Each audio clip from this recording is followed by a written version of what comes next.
Ancient Egypt. Just the name conjures images of towering pyramids, enigmatic pharaohs, and mysterious hieroglyphs. This ancient civilization, nestled along the fertile banks of the Nile River, has captivated our imaginations for centuries. Its art, architecture, and culture continue to inspire awe and wonder. But ancient Egypt was more than just impressive monuments and enigmatic rulers. It was a complex society that thrived for over 3,000 years, leaving behind a legacy that continues to shape our world today. From the invention of a written language to the development of sophisticated mathematics and astronomy, the ancient Egyptians made significant contributions to human civilization. In this journey through time, we will delve into the history of ancient Egypt, exploring its rise, its achievements, and its enduring legacy. Around 3100 BC, a pivotal event occurred that would shape the course of Egyptian history. A powerful ruler named Menes unified the separate kingdoms of Upper and Lower Egypt. This unification marked the beginning of the early dynastic period. Before unification, Upper and Lower Egypt were distinct entities with their own rulers and cultures. Upper Egypt, located in the south, was known for its fertile land and powerful rulers. Lower Egypt, situated in the north, encompassed the Nile Delta and was a center for trade and commerce. Menes's unification brought together these two regions under a single ruler, creating a powerful and centralized state. He established the capital at Memphis, strategically located at the border between Upper and Lower Egypt. This strategic move helped to solidify his rule and promote cultural exchange between the two regions. The early dynastic period saw the establishment of many of the traditions that would characterize ancient Egyptian civilization. Pharaohs, considered to be both gods and kings, ruled with absolute power. They commissioned the construction of elaborate tombs and temples, developed a system of hieroglyphic writing, and oversaw a flourishing economy based on agriculture and trade. The Old Kingdom, spanning from around 2686 to 2181 BC, is often considered the golden age of pyramid building. During this period, Egypt experienced a period of stability and prosperity, allowing pharaohs to devote vast resources to monumental construction projects. The most iconic symbols of the Old Kingdom are undoubtedly the pyramids of Giza. These colossal structures, built as tombs for the pharaohs Khufu, Khafre, and Menkaure, stand as a testament to the engineering prowess and organizational skills of the ancient Egyptians.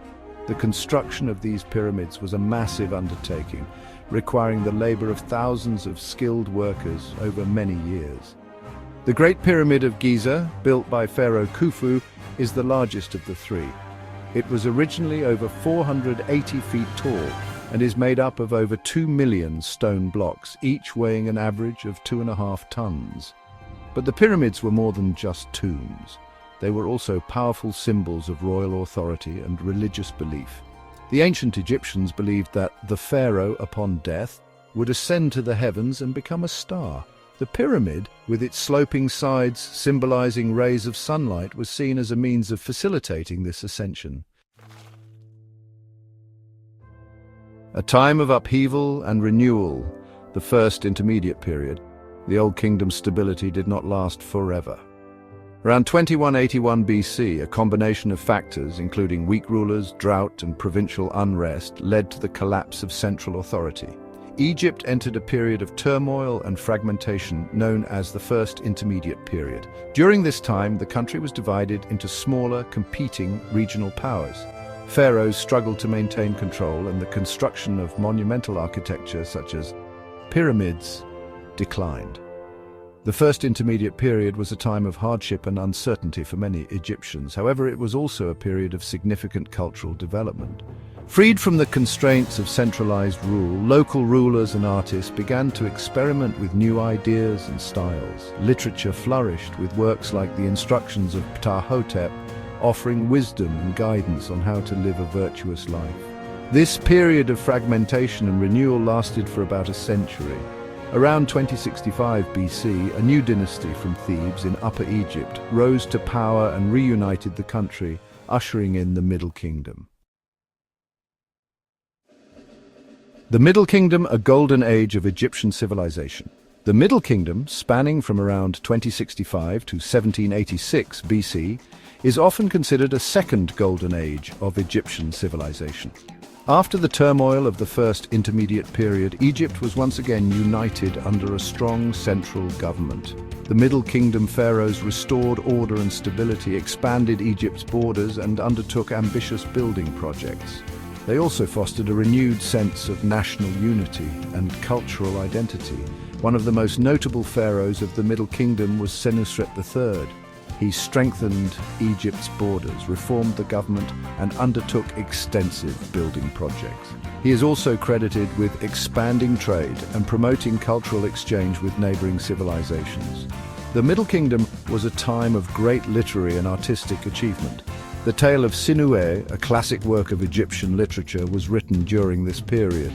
The story follows the adventures of Sinuhe, a court official who flees Egypt after witnessing a political assassination. In art, the Middle Kingdom saw the development of a more naturalistic and expressive style. Statues and reliefs from this period depict human figures with greater realism and emotion. The Middle Kingdom was a time of prosperity and cultural brilliance, leaving behind a legacy of artistic, literary, and architectural masterpieces.